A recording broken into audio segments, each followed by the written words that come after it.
Hi, welcome to Get Kinked, the podcast for Kinked Atlanta, Kinky Education in Atlanta. My name is Madam Jess, and today I am really excited to have a co-host on with me. I'm interviewing my friend Jack Handcock, the Education Director of Southeast Black and Blue, and we will be talking all about the events that he's got going on and coming up in the world of kinky education.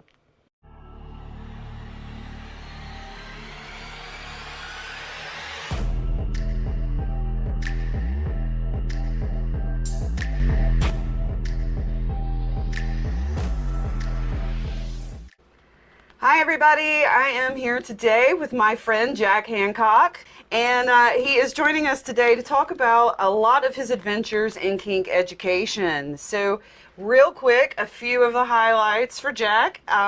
He is the Education Director for Southeast Black and Blue. We'll be talking about a lot of those events in depth here during this podcast today. And he's also the founder and coordinator for Atlanta's Men in Rope. So we're going to start by talking about Atlanta Men in Rope. Sure. And you are the founder of that, and it's been around a little while now. 2015. About, what, 10 years now? Almost. Give or take, almost? Yeah. So, it actually started because some friends were like, hey, show me what you're doing. Yeah. I want to learn that. Right. And then had a few people come over and was like, why don't we do that for more of the gay community? Yeah. Because you don't have a whole lot of men in rope. Right. What I have found, no, I agree with you totally, that is these weird stigmas about men in rope. Like you see all these pretty cute rope bunnies running around. They're almost always female and super thin and so forth. Right. So you, I guess, came into the rope community then and saw a need. Exactly. Okay.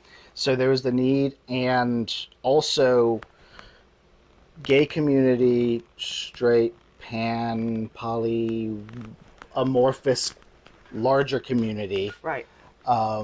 There's a big divide between. Mm-hmm. And so when I actually decided, okay, let's do Atlanta's Men in Rope, it wanted to be a place where people felt comfortable intermixing. Yes. So I've always been a mindset of Atlanta's Men in Rope is a place for anybody to tie male identified bodies. Right. So to repeat, just to make sure, anyone can participate with Atlanta's Men in Rope, provided that the bottom, the person in the rope, is male. Identifying. Key. That's key. That's key. Very important. Because yes. The broader community that isn't just single gendered, so long as you're presenting male, Understood. You can get tied. Understood. And that is definitely an important distinction. I mean, we live in our world that is very fluid for all of us. Absolutely. Whether it's gender, sexuality, so forth. So it is important that everyone feels like they have a place. Right. And it sounds like that's what you were trying to do with Atlanta Men in Rope. It's what I was trying to do, and it's like there being so many very slender female bodies in rope on the interwebs, they've got their place. Yes. We have Hitch and Bitches, where it's female led, female tying, female instructing. Right. So this is a space for, I don't care who's instructing and who's teaching, it's a male identified being in the rope. In the rope. Perfect. For that visual. And so why did you, there was a need. There was But what prompted you to take on that responsibility? I've always been community service focused, and this is part of me giving back to the community. Yeah. I've never charged for the event. Yeah. It's always been a very small, I say very small, it's 20 to 30 people in my house. Yeah. Where do you do that? We completely rearrange the house once a month to put all the furniture against the walls, clear out the space, and make the living space where we do rope. Okay. We'll branch off into the bedroom where I've got a hard point if someone wants to play with suspension stuff, but otherwise it's groundwork out in the living space. Lots of bodies getting nice and comfy. Well, I typically am not a fan of just having onlookers. This has become a space where we have 2 or 3 people here or there who they're coming purely for that social connectivity in a smaller environment where they don't necessarily have to come and do anything. They can just come and partake in the energy of the space. And it's not awkward feeling that there's somebody there because they're in an environment where they can be. Yeah. And they can just be, because I don't want to be in rope. I don't want to throw rope. I just need to be with people right now. Yeah. Yeah, and that's important too, to feel like you're in a space where you belong and that you are welcomed, and that you can relate to the people around you, that you're not the oddball in the room because you're the one We're weird all the kink. oddballs. I know, that's We're what all I the mean. I mean, oddballs. how much of our regular lives do we spend feeling like we're shoved off, like we can't be ourselves, that we have to go to work, we have to be around our families, we have to do whatever, and we have to put that mask on and we have to hide. So to create a space where people can come and just feel comfortable as themselves, Right. that's the real service. Oh, yeah. It's a place where, while it's primarily gay male, it's a small enough environment and safe enough environment that straight men, curious men, het women, all feel comfortable coming together, knowing that there is a space that they can come together and do this. In earlier days, there may have been a little bit more of the shenanigans happening later in the evening.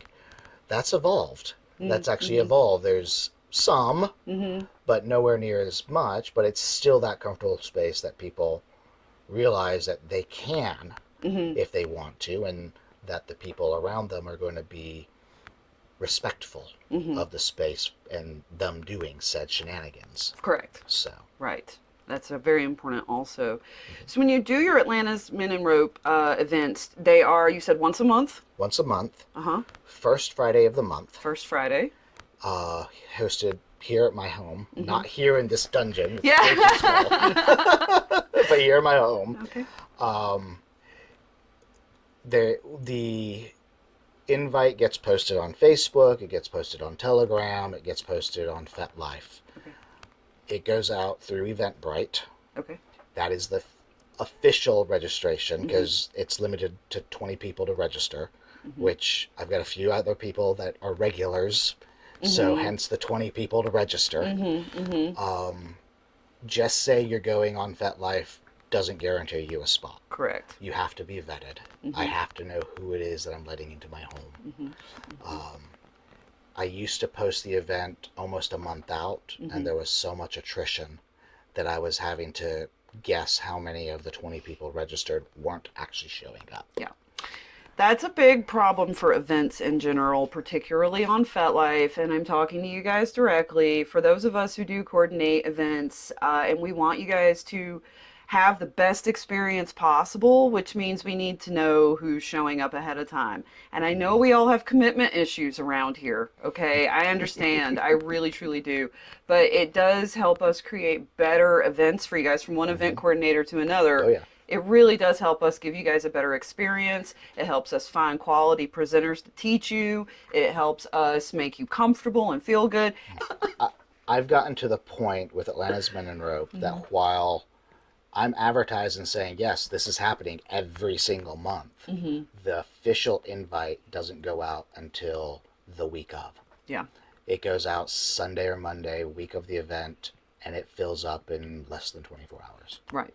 But I know that 95% of those people, 99% of those people are going to be showing up. Yeah. Right. And that's true. I mean, especially if they take the time to purchase or reserve a spot, as it were, they're definitely more likely. Right. Yeah. So you said we can find more information about Atlanta's Men in Rope on FetLife. We can find more information on Telegram. So there is an Atlanta Kink group that is on Telegram. It's a grassroots group that is it's primarily invite only. Okay. But people are getting at it on a regular basis. It started as a group that was to keep people connected during COVID. Yeah. And so it was a smaller group of friends, and it's grown by grassroots as it does. So a lot of events get advertised there, including Men in Rope. Okay. So. Okay. So that's the best places to find Atlanta Men in Rope.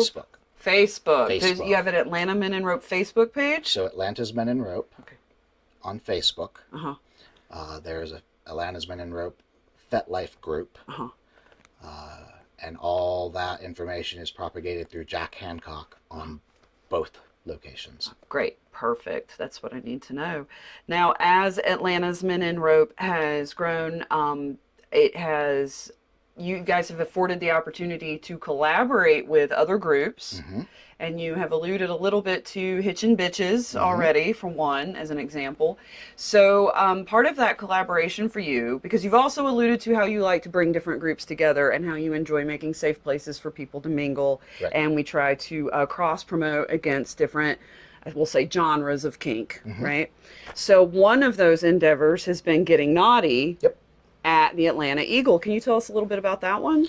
So Getting Naughty is a quarterly rope practice. And this is its second year. Okay. Atlanta Eagle came back in its new home, gave it some time to get situated and settled and get everything together, ducks in a row. And Squirrels at a rave. Right. And so kind of during this time, I had been kind of fostering more relationships with Southeast Black and Blue crew. And we were talking about different events, and through Men in Rope, I had been helping them do demos, put people in rope to sell raffle tickets, help promote their events while promoting my event as well. And so the discussion came up because I wanted to be able to do more events at the Eagle, bring more rope there. So I was talking, hey, what do you think about this thing? And we can get these different groups involved.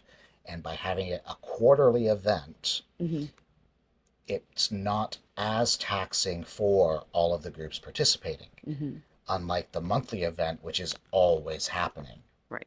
Plus, it adds that extra fear of loss, fear of missing out if you don't attend one. So you've got me on that one, on the 6th right now. 'Cause the next one is on April 6th. And I've already told Jack Handcock that I'm tired of my events being the same day as his events, because his are great. So come to mine, but his is good too. So yes, April 6th is the next Getting Naughty. Now, roll back a little bit. Getting Naughty is co-hosted by Atlanta's Men in Rope, Hitchin' Bitches Atlanta, and Atlanta Rope Bite, along with Southeast Black and Blue. Correct. They're our bank. They hold our money. Yeah, the Southeast Black and Blue, and that's what we're really getting to at the end. So what our purpose here in our lead up is to try to describe how Jack Handcock got to this position of being the education director for Southeast Black and Blue. And so we come into the community, we like rope, we develop Atlanta's Men in Rope, and as we're doing that, we are beginning to promote Atlanta's Men in Rope. We're teaching classes, we're starting to do the outreach initiatives that most of the educators do, and boom, we land with Southeast Black and Blue. So Southeast Black and Blue, they've been around for a hot minute. They host a number of social events and educational events. They've got Hotlanta Gear and Rubber Night. They do Southeast Black and Blue Kink Night, Atlanta Title Holders Night. They have furry nights. They try to do cigar socials, play parties, educational events. And I was approached just about a year ago now to actually take on coordinating demos. So demos being a type of education. Of course. Demos at the Atlanta Leather Pride for last year. Okay. So Friday night we had a dozen or so demos that were just running throughout the evening Friday night. And then we had a few educational classes on Saturday day before the title holder contest happened Saturday night. And so I was approached to take on that role, and then shortly after, it was really approached, hey, would you be interested in joining our team? And actually taking on a role in the team, not just being a volunteer helping us. So this is relatively new. This is. So we're going to tell you congratulations on the podcast. See, surprise. You didn't tell me that. I didn't tell you that. I got to leave something to get a real surprise. Yeah, so well, congratulations. I joined the team last year. Okay. And was officially given my SEBB patch at Atlanta Leather Pride last year. And so then with that, it was like, okay, guys, when are we bringing Southeast Black and Blue Weekend back? You've got your educational director. When am I doing all the education? Yeah. And so in November kind of time frame, we were realizing, okay, if ALP, Atlanta Leather Pride, is in October, we need to have Southeast Black and Blue, which has historically been a fall event, but we moved Atlanta Leather Pride to the fall, so move SCBB weekend to the spring. So February, a little early in the spring, but February seemed to work out really well just as it relates to all the other things that happen through the year. So many things. Atlanta's a big city, okay? And I'd say that I did a chart. If there's 6 million people in Atlanta, and of those 6 million people, 10% are kinky. I did a thing, okay? And I figured out the numbers. Atlanta's a big city with a lot of kinky fuckers in it. Oh, yeah. So you should see my coordination calendar of all the different events we have to avoid. Yeah. Right. No, mine too. Mine too. Between local events, regional events, big conferences. Yep. Heck, we even have to coordinate around the Super Bowl and Mardi Gras. Yeah. Just because of events that happen at the Eagle. Holiday weekends, yes. It's a thing. Absolutely it is. So it's tough to find the time and the space to host events that don't cross over one another. Oh, yeah. But yeah, I think that in the spring, as it were, when people come out of that hibernation, right, out of the holidays, and when it's cold, it's finally starting. And for us in Georgia, spring comes early. Spring comes early. So we're already in like frisky mating season around here. And people are anxious. We are. People are anxious. Their little primal selves. They're anxious to get out and not only to be around other people again, and not only to party, but they're also anxious to learn. Oh, yeah. They're anxious to reconnect. And so I think February is an excellent time. And it's great leather weather. Oh, yeah. Here in Georgia, yeah. It's great leather weather. Or latex. Yep. We had the heaters going Yeah. in the evening, but during the day was perfect cigar social weather. Yeah. But then we were able to have over 25 different classes happen. That's wonderful. Across that weekend. Everything from different skills like wax play and impact play, ABDL conversations, intersectionality of race, submissive male bottoms, foot worship, chastity, branding. Yeah, I saw the lineup of classes, and it was an excellent lineup. It was very diverse. It was a very diverse group of presenters. You definitely did your due diligence there to try to include some of everyone. And so I take it, I mean, Southeast Black and Blue is for everyone. It's for everyone. Yeah. It is, like, Southeast Black and Blue weekend actually started as a leather run. Yes. As a title holder run for a Mr. or Miss, a Community Boot Black, a rubber title, and then it transitioned into just an educational weekend. About that same time is when the Mr. Atlantic Eagle title holder transitioned into place. So it's been, the educational component has gone on since 2014? Yeah, around 2014. Happened 7-8 years. We've had COVID happen. Right. This was the first year back since COVID. We didn't want to have everything starting back coming all at once, because you got to get your volunteer base up as well. And too many things all at once is, these things do cost money, and that put a strain on your pocketbook really quick. Well, then people get burnt out too, right? Like if you throw too many things out at the same time, I mean, first of all, you have to choose. We already have to choose which event to go to, which is hard enough. But then you add into, if you have them all at once, you run the risk of everybody either frenzying or burning out or whatever. So I do think that that's smart to, get a solid foundation first. And then, I mean, because you hit it hard. And there, like I said, it was a great lineup. I did see it. Do you think that, I think that we find people, especially more hetero people, even if they are leather or in the BDSM kink community, they will sometimes hesitate at Atlanta Eagle events because of that crossover with gay leather and a little more straight leather. Do you find that? Do you find that being an issue? Those are the issues Mm-hmm. that we are working to break. Yeah. The Atlanta Eagle is the home for everybody. Yeah. That has always been Richard, the owner's Mm-hmm. desire and push for the Atlanta Eagle. Mm-hmm. Atlanta Eagle is a home for all. And he has said that All directly are to me. welcome. Yeah. Richard has said that to me directly Hearing several times. The very first Getting Naughty Mm-hmm. that we put on, Mm-hmm. a good 75% of the people who attended the event Mm-hmm. would never have stepped foot into the Atlanta Eagle if it hadn't been for that event. Mm-hmm. Southeast Black and Blue weekend, there were many people who attended that event who would not have stepped foot into the Atlanta Eagle if it weren't for that event going on.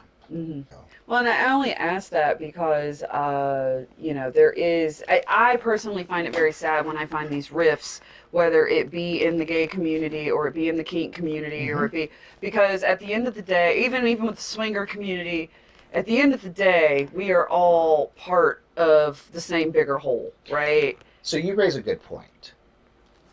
Because you mentioned the swinger community. Yeah. And that I see, that side of the community I see as we'll say a less educated side of our community that creates a bad potential influence due to the lack of education that happens in some of those aspects. I would agree that what I see often with that particular rift between swinger and kink is often a lot of misunderstandings to start with. But yeah, kink is seen more as that novelty. But it's the education factor. The on my education side factor of yes. that part of the community versus a lot more of the kink side of the community. And trying to get those blending. Yes, and I'm going to say, because my hiccup, I think, is especially when it comes to, and I'm going to jump political for just a minute, I'm going to keep it nice though, it's just when it comes to issues that affect all of us, when we divide ourselves, we weaken ourselves. And when we squabble amongst ourselves, we lose power as a unit, as a group, as a community. And then we're not a community at that point. We're a bunch of individuals squabbling with each other. Yeah. I just want us to work together to the greater good so that we don't lose our right to meet and be together. You guys, you know how hard it is to find space in Atlanta? And when we actively work against one another, we're not creating those spaces where we can be ourselves and where we can educate one another. Right? So we got to work together. And you got to RSVP and show up. That's it. Speaking of show up.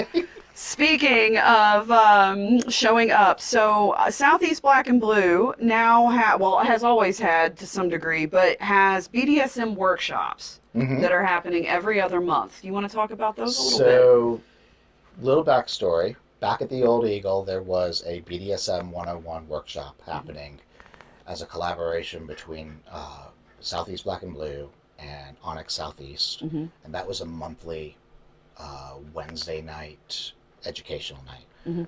One topic per month.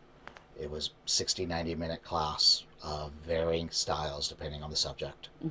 So that went on hiatus as COVID came through. And just recently, this past year, conversations between Southeast Black and Blue and Kink Down South. So we have two, we'll say, sister production companies, completely technically competitors, but when it comes down to it, Kink Down South and Southeast Black and Blue are here to provide events and content for the community. We have our niche areas, and then we have areas where we overlap. Education is an area we overlap. So Southeast Black and Blue approached Kink Down South and said, we don't want to compete for resources, time, and energy. We want to come together and team up to provide good educational material while being able to keep both groups sustainable. Yeah. So rather than both of us trying to put on monthly or quarterly education, it was, let's come together, let's sort of resurrect but rebrand the BDSM 101 events as BDSM workshops. We'll do it every other month.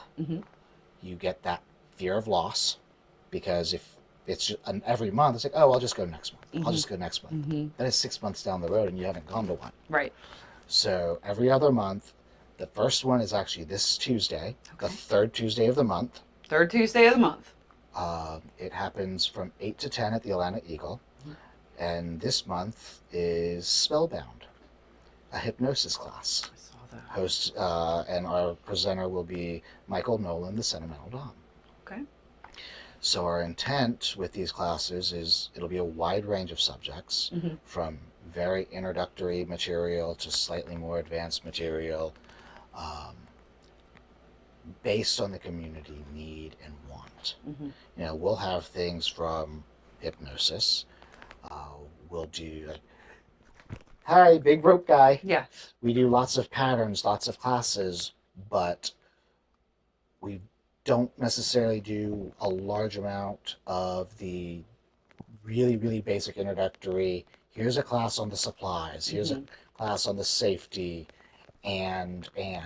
So we'll have Inquisitive K coming in, and she's going to do rope introductory to rope basics.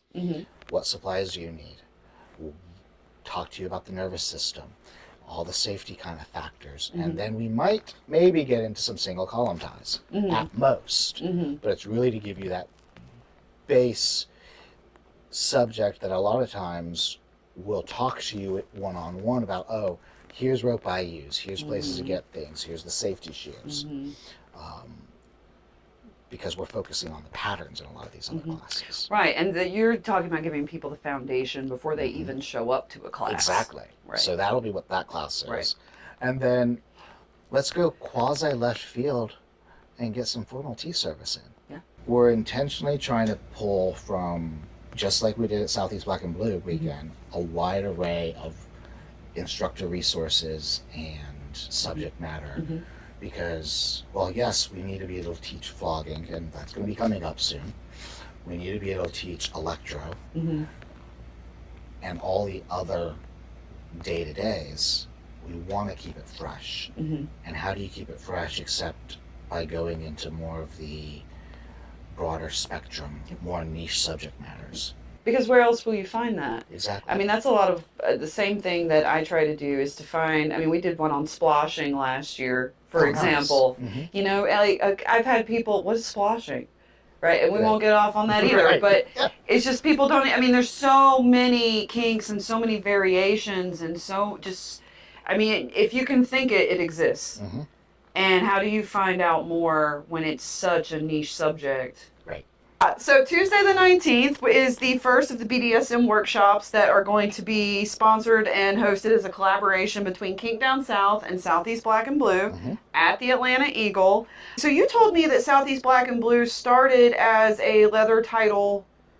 It was a title event, yes? So Southeast Black and Blue weekend started as a title run for the Mr. Southeast Leather, Miss Southeast Leather, Community Boot Black, and then Southeast Rubber. Right. And then I can't remember when the Atlanta Eagle came in and started the Atlanta Eagle title holder run. But when that happened, you had, the Southeast Black and Blue started Atlanta Leather Pride. Atlanta Leather Pride. Atlanta Leather Pride happens in October. It will be October 4th through 6th. So this is like right before Atlanta's Pride weekend. Bingo! So we have Atlanta Leather Pride first. Atlanta Leather Pride, we've intentionally started scheduling the weekend before Atlanta Pride Okay. to kind of get you reared up for Pride weekend. Yeah. And we've got the title holders that can then represent at Atlanta Pride. Perfect. Makes So, complete sense to me. October 4th through 6th Okay. will be the title holder contest. You'll have your meet and greet Friday night. There will be some education happening Saturday. There'll be demos Friday night. There'll probably be a gear swap happening Saturday. Saturday evening is the contest. And then Sunday is a celebration brunch. We did the drag brunch this past year, and then tea dance in the afternoon. So, yeah. So where can we find you to find out more about Southeast Black and Blue and then follow you personally? Tell me both of those. So, Southeast Black and Blue Correct. is sebbevents.com. Okay. They are on Facebook, Southeast Black and Blue. On FetLife, there is a FetLife group. Myself, Jack Handcock, on FetLife, on Facebook. So you are a very busy person. We have only discussed the educational endeavors today on purpose because we would still be here tomorrow talking about everything else. But again, for everybody, this is Jack Handcock. He is the educational director for Southeast Black and Blue. He is the founder and coordinator for Atlanta's Men in Rope.